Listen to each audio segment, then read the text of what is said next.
ఆంధ్ర నుంచి తెలంగాణ రాష్ట్రానికి అక్రమ ఇసుక రవాణా చేసే లారీలు సీజ్.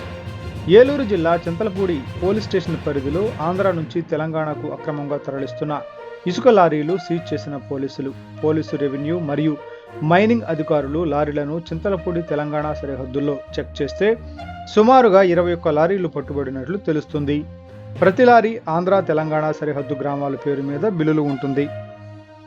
20 టన్నుల బిల్లులకి 40 టన్నుల ఇసుక, 30 టన్నుల బిల్లుకి 60 టన్నుల ఇసుక రవాణా అవుతున్నట్లు గుర్తిస్తున్న అధికారులు తాళ్లపూడి, అన్నదేవరపేట, కొవ్వూరు ఇసుక ర్యాంపు దగ్గరలో ఉన్నటువంటి లారీ యజమానులు ట్రాక్టర్లతో వారి ఇంటి దగ్గరకు తోలించుకొని రాత్రిపూట లారీలోకి లోడ్ చేసుకుని ఎలాంటి బిల్లులు లేకుండా వస్తున్నట్లు గుర్తిస్తున్న అధికారులు ఇసుక ర్యాంపు దగ్గరలో ఉన్నటువంటి లారీ యజమానులు ఉదయం ఫస్ట్ ట్రిప్ చింతలపూడి పేరు మీద బిల్లు తీసుకుని దగ్గర గ్రామాల్లో అన్లోడ్ చేసి అదే బిల్లు పేరు మీద ఇంటి దగ్గర ఉన్న ఇసుక లాట్ను ఎత్తుకొని ఎలాంటి రుసుము చెల్లించకుండా తీసుకువచ్చి చింతలపూడి మండలంలో అమ్ముతున్నట్లు గుర్తిస్తున్న అధికారులు లారీలకు అమర్చిన GPS ద్వారా లారీలు ఎక్కడి నుంచి ఎక్కడికి రవాణా చేస్తున్నారు అనేది అధికారులు గుర్తిస్తున్నట్లు తెలుస్తుంది.